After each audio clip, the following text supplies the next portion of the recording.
What is good, my Rags and Fitness people, my Rags and Fitness folks, my Rags and Fitness fam? It's your man Rags back off up in this thing. And when I tell you I'm up in it, I'm talking about I'm knee deep, all the way off up in it. Hey guys, I won't be doing my regular spiel, but one thing I will do, man, just for the spirits of my Alabama Crimson Tide football fan base, man, that's out there, I will say this. And for all of my Crimson Tide football fans, can I please get a roll tide, roll, baby? Had to do it one time for the guys, man. Hey, unfortunately today is not a good day.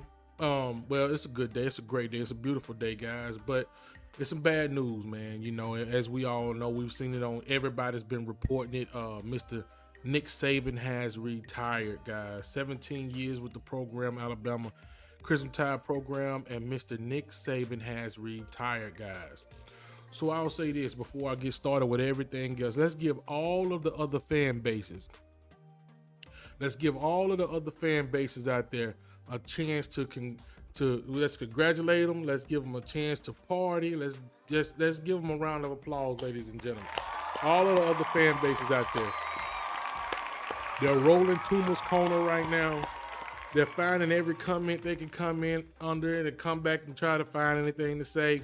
They're texting, they're inboxing, they're doing anything they can do because right now they are the winners of today of Mr. Nicholas Saban retiring. At least they feel like it anyway. But in all actuality, Mr. Nicholas Saban is the winner today regarding his retirement, ladies and gentlemen. Before we go any further, man, I would like to thank Mr. Nicholas Saban for all he's done for the program, right? SEC championships, man, and recruiting this guy's done. Hey, guys, he's been impeccable. He's been a master at what he's done, and you can't take that away from him. No matter if you like him, no matter if you love him, you cannot take that away from this guy, man. For all of my guys that I just congratulated earlier, all the other fan bases, man, you have to admit that you have lived in a time to where you can say you have lived and saw one of the greatest coaches coach a game, coach a sport. Probably the greatest coach in all sports right now, man. You've watched him. No matter how much you like him, and I told you, you should sit down sometime and just realize the part of an era that you're a part of. No matter if you like this guy or not, you was a part of this era, man.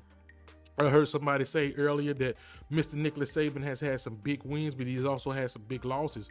The Kick Six, the Georgia Bulldog National Championship, the Clemson National Championship. I mean, he was a part of some big losses. Even this past Rose Bowl that he just lost, guys.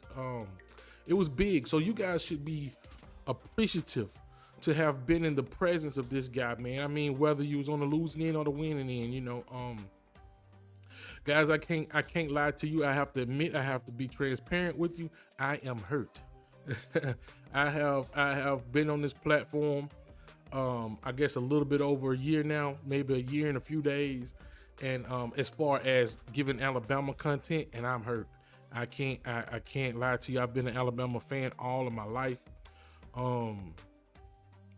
We knew that this guy was going to have to eventually leave and go and do something else. This guy's 72 years old, guys.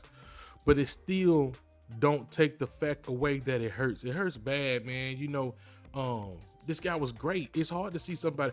Think about it. It was hard to see Michael Jordan retire.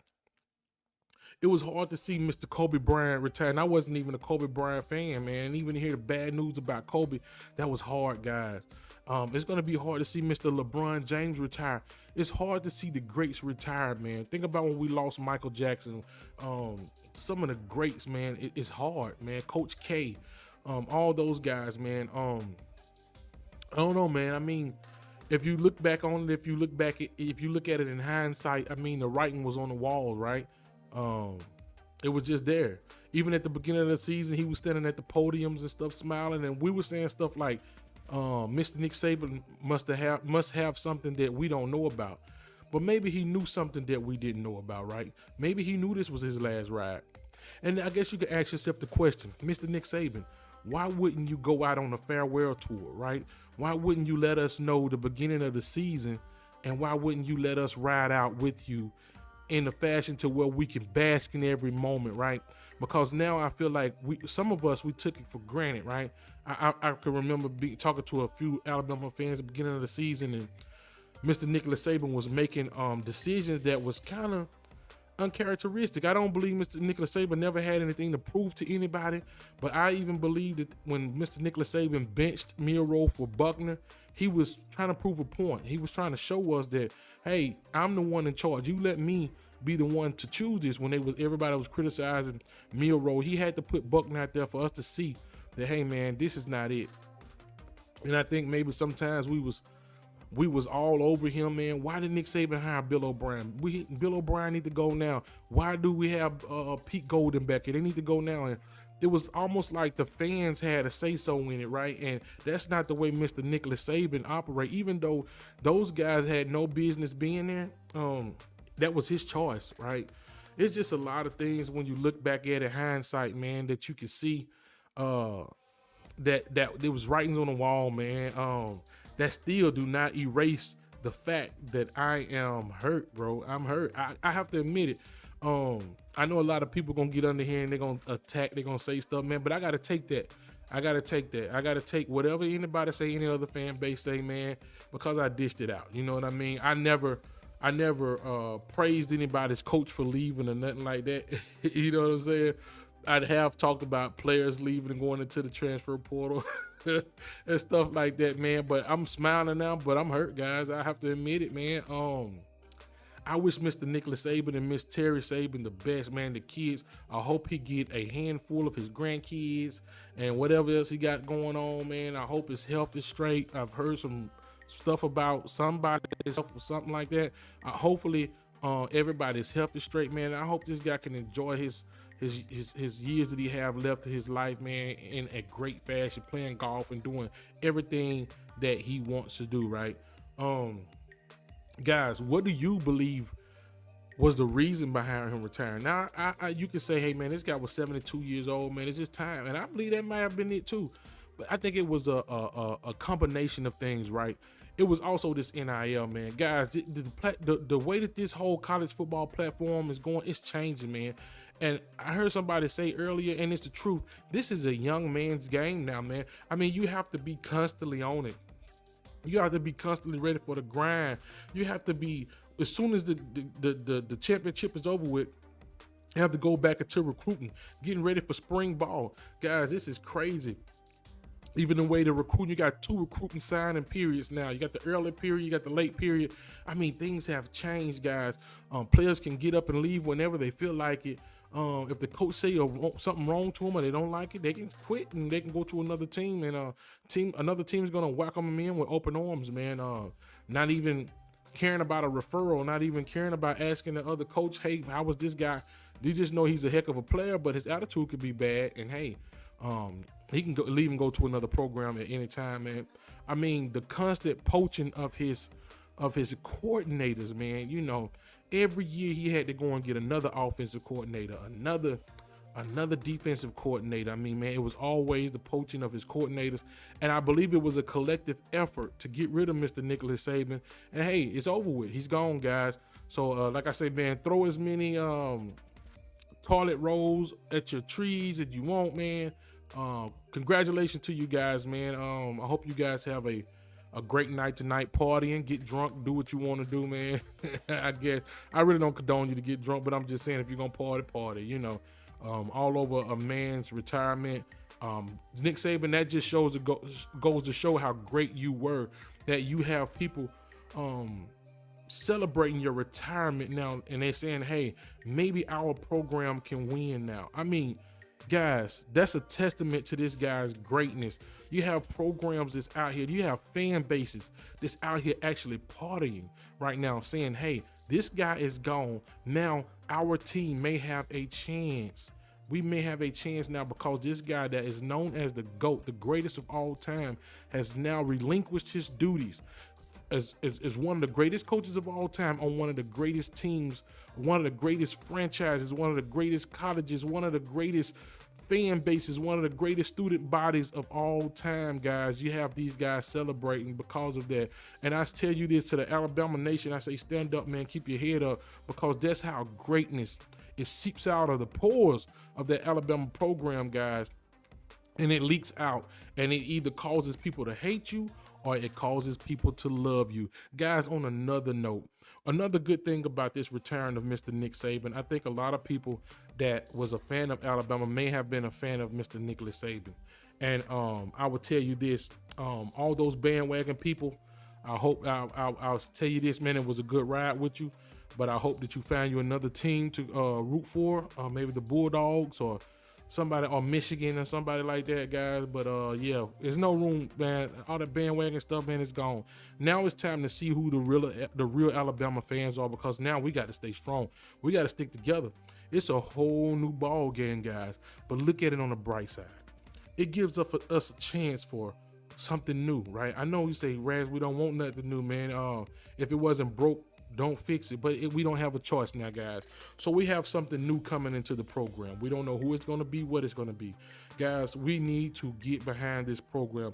There's going to probably be some guys leaving left and right. There's going to be some parents that's going to be disappointed, guys. But now it's time for the real Alabama football fans to get behind this program, man. It's time to show up to some A-days. It's time to show up to some fan days. It's time to show up now, because now we got something new, and this new coach is coming in. We got to let him know that we behind him also, guys. Now, the next topic that we'll get on is who will be Alabama Crimson Tide's next football coach. Guys, I'm not too happy about some of the candidates that we're saying. I know you guys are just gonna be going by this name base and all of this stuff, and you see, and one of the names is popping out, guys, and I know we're gonna disagree on this. I know we are, but this is my opinion, guys, and you can't get mad at me about my opinion. I keep hearing Mr. Dan Lanning's name get called out, guys. I'm not that happy about that name, and I guess we as a fan base, we won't be totally happy until we see somebody come in and actually produce. But guys, Dan Lanning, I know we say, hey man, he went to Oregon and he won. But guys, think of like, what was he actually doing at Oregon? Like, who did Oregon have to play against to actually win, right? I mean, it's the Pac-12, it's Oregon. I mean, they have the flashy uniforms. Of course, they're gonna recruit some of the best guys in the Pac-12, but it wasn't a whole lot out there, guys. Like, we have to put this into perspective, man, and think about, what are we really asking for? Like, yeah, this guy, he wasn't getting like the best talent out there in Oregon, right? He was going into the transfer portal and getting guys, but guys, when he was getting better talent than Utah and USC and all those guys, that's cool, but he couldn't match up with Washington, and Washington wasn't constantly getting big recruiting classes, guys. It's like, I don't know what we're asking for right now, guys. I haven't seen it. That's just me. Guys, I know this is gonna cause a split and an argument right now with this Dan Lanning talk. I don't know about it. I'm gonna change the subject, not the subject, but we're gonna go to a different coach, because I just don't see this Dan Lanning talk, guys. Hope if he do come, I will get behind him 100%, because he's gonna be my coach, right? But as far as me campaigning for him, I'm not gonna do that. Who is it gonna be, guys? I don't know. I feel like we're all going for names, well-known names that we know, but I believe it's gonna be some guys emerging from out of the dark that we're not even talking about, guys. And I believe we're gonna make a hire, maybe within the next month, 2 months or something like that. It's gonna be quicker than we expect, because we got to get spring ball to rolling. You know, we got to get everybody together. And this new coach who come in, he may not want to retain a lot of these other coaches that's already on the program. He may actually want to get new coaches in, guys. So we gotta, hopefully it's not gonna be a big overhaul going on right now. We already got T-Rob on the defense, Freddie Roach, Charlie Strong is an analyst. We was just talking about who's gonna be our defensive coordinator. Now we have to worry about who's gonna be the coach. And whoever, depending on who the coach is, we may have to look for a new offensive coordinator, an offensive line coach. But whoever it is, hopefully they bring that package with them that, hey man, this is nice. Do we stay in the collegiate level as far as coaches go? Do we go into the NFL level, right? It all sounds sexy when you say let's go to the NFL, but guys, the college football landscape is such a different landscape, to the point if you don't know how to recruit If you don't know how to go out here and talk to these guys and sit in these living rooms and talk to these parents, if you're just used to talking to these grown men making millions of dollars, you're not going to be able to recruit, man. You got to know how to recruit. You got to be used to this college football, all right? So maybe it's somebody in the NFL that's, coach college football that's willing to come back. I don't know. Or maybe it's somebody maybe we're going to get a coach that's going to fit us like a glove, But this is one thing I do say about the next coach that's coming in, right? The only thing he have to do is come in and bring some great play calling with him, defensive wise and offensive wise, right? You get you some great coordinators. You already have some guys, there's some dogs on this team. You already got some great players if they don't leave and go into this transfer portal. That's why we have to make sure this hiring right here is going to be a splash, because we need to retain a lot of these football players that we currently have on the roster, right? So we're going to have to make sure that we get a guy that's going to make a big splash coming in, guys, and that's going to be able to coach and bring the play calling and bring the intensity and bring that Bama culture with him, man. There's a lot of coaches out there that's coached under that Nick Saban tree, right? I think Dan Lanning was even one of them. Lane Kiffin, Sarkisian. I just don't see Sarkisian leaving the Texas Longhorns. If I was him, I wouldn't leave. You know what I'm saying? Texas Longhorns is a big, traditional, historically great college. You know what I mean? They're just getting back, trending into the right direction. I wouldn't leave if I was him. But Alabama is a big draw. Don't get it twisted. I would just, right now, the way that he's got everything kind of sorted out for him in that program, I just think he's probably pretty comfortable where he's at. I hear the Mike Norvells. I don't know about that.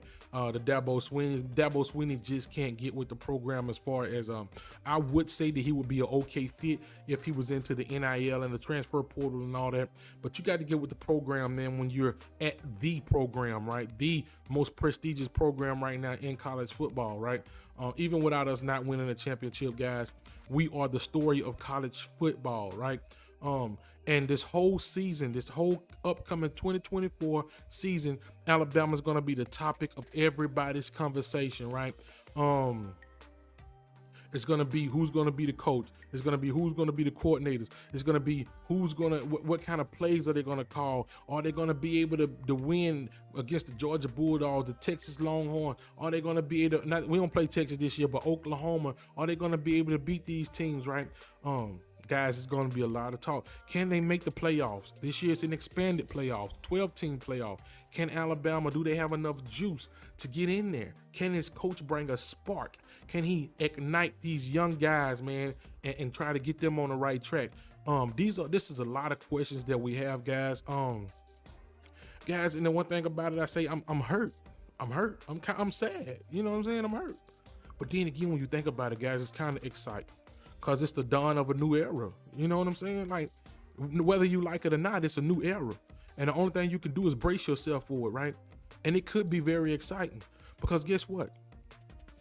Every fan base out there besides the University of Alabama is celebrating, right? Celebrating our loss from our coach, our GOAT coach that just retired, right? They're celebrating, right?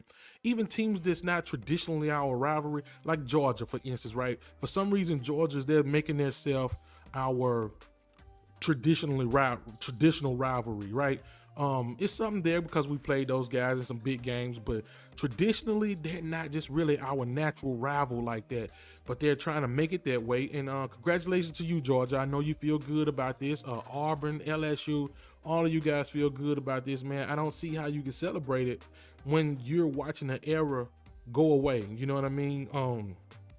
That don't necessarily mean that your team is going to be the one winning the national championship. But what you have to hope is that we don't catch a good coach that's on fire, that's going to bring some fire with him, right? Going to bring some great coordinators with this great team that we still have, the great nucleus that we still have there as far as these football players go, and we still make some noise. Now, if we do that, that shows the recruits coming in for 2025 that is still a little bit of continuity there, right? This is still a winning program, right? The prestige is still there, right? The fan base is still there for the most part, besides the bandwagon guys. It's gone now because Nick Saban is gone, right? This could be something great for us guys. Like I say, especially the content creators, man, you got something else to talk about. You know what I mean? You talking heads, potato heads, you got something else to talk about, guys. So hey, it is what it is. Guys, like I said, it's a sad day. It's a sad day. We could talk about it all day long. We could ask ourselves, think about it. Mr. Kevin Steele, the other day, he retired. Did he know something? I believe behind the scenes that a lot of these guys knew some things. Mr. Kevin Steele said, "Hey, I'm not gonna stay here if Nicholas Saban is gone." You know what I'm saying? It was probably whisperings behind the scenes, and he caught wind of it, and he said, "Hey, I'm out of here, man. I'm gone too." He could have went to another program, but he said, "Hey, man, my time is up. You know, I'm getting older. I've been a journeyman, going from team to team to team, and now it's time to me to sit still and sit down and retire." Think about it, guys. I don't care if you worked at Dollar General, if you worked at Northrop Grumman, if you worked at wherever you worked at, guys. When it's 65 and older, guys, it's time for retirement. And being a football coach is probably a lot harder than working at Northrop Grumman and Dollar General and all Walmart and all those jobs, guys. So I mean, this guy was taking his time to give us a great product. And once again, as the thumbnail reads, I just want to say thank you, Coach Saban, for everything that you've done for this program. You have had me in very crazy situations, man, to where I was able to gloat and brag about me being an Alabama fan, man. I can remember the days when Tommy Tuberville had me somewhere balled up in a knot because he was saying, fear the thumb, six on us, man. So I can remember those days, man. So hey, it is what it is, guys. I have said this from the beginning of the season, of the 2023 season. I have been saying, expect the unexpected. And guys, this is surely the unexpected, guys. And I can tell you this, with this coaching carousel, it's not over. It's going to be a lot of other teams that's going to be losing coaches that I'm not going to brag. I'm not going to gloat about it. But it's going to happen, guys. Nothing lasts forever. That's one thing about life that you got to know about life, man. Nothing lasts forever. So I would, if I can give you any kind of advice, if I can give you any kind of uplifting, I would tell you to hold your head up high, because this is not the end, guys. This is the end of an era of a GOAT, right? A GOAT at a capstone, at the capstone, right? Where we win championships. But now it's the dawn of a new era too, right? When an era ends, another one must begin. So, guys, what we must do is stand behind this next guy that's coming in, stand behind these kids that's gonna be coming in, and some of them just going out, man. We're gonna have to say, hey, it was fun, you know, it was fun, because I can guarantee you probably 90-something% of these kids committed to Alabama due to Mr. Nick Saban being the head coach, knowing that the security was there, right? Mr. Nick Saban going into the living rooms of the moms and the dads and the grandmothers and the aunties and the uncles and guaranteeing them that he was going to be there. You know, you don't have to worry about him leaving. There's security there, right? So no matter what happens with the coordinators, that continuity of their head coach will always be there. And now, guys, that's no longer there. We're going to be reaching out to some more people. Will Mr. Lane Kiffin be a good fit? Me, honestly, I would love Lane Kiffin. He would just have to chill out with the tweeting and all of that stuff, guys. This is a long video, man, but I must make this a long video right now. Like I said, you can see I got the Nicholas Saban practice hat on. I must make this a long video right now to pay my dues to Mr. Nicholas Saban. He don't know who I am, never met me before in his life, but I could tell you something. He's taught me some things, right? He's taught me some things, man. Trust that process. Trust the process has been a saying that's been going around probably before Mr. Nicholas Saban, before he was coach, maybe even before he was born. But he was the guy that said it, that it resonated to me, right? I felt it when it came from him. Trust the process. And now I'm able to tell others to trust the process, right? And really mean it, because I can show them a process that I've made in my life that's made me successful in my life. So, Mr. Nicholas Saban, when you was teaching those kids that you had direct contact with, right? when you was in the locker room teaching these guys, when you was in the meeting rooms teaching these guys to trust the process, you was talking to me too. But hey, it is what it is, man. Another thing, man, mediocre people don't like overachievers, and overachievers don't like mediocre people. Did Mr. Nicholas Saban come up with that saying? I don't know, but he was the guy that I heard it come from, and he was the guy that just instilled that into me, just hearing it, right, from him, and just watching all of these overachieving football players go in the first round and come out and go through them fourth quarter programs that they talk about that's so hard. It's been times in my life where things was hard, right? But I knew I had to do something to try to be an overachiever, right? And I could tell you something, that my life is great right now, man. And like I say, it's some of those things that I've heard Mr. Nicholas Saban say that I've implemented those things into my life, just hearing them come from him, and I have achieved some greatness in my life. I have been successful in my life, no matter if no one believe it or not. Coming from where I come from, and looking back in hindsight and looking at myself, I can say that I am successful, and that comes from my parents, that comes from my grandparents, that comes from my siblings, that comes from my wife, my kids, and it also comes from somebody like Mr. Nicholas Saban, right? So, like I said again, man, it is what it is. I'm just putting it out there. I'm being transparent with you. Hey, man, it's a hurtful day. It's a hurtful night, and I got to go up here and go to sleep, and it's gonna be on my mind all day long, right? But hey, you live, you go through things, right? You gain things, you lose things, right?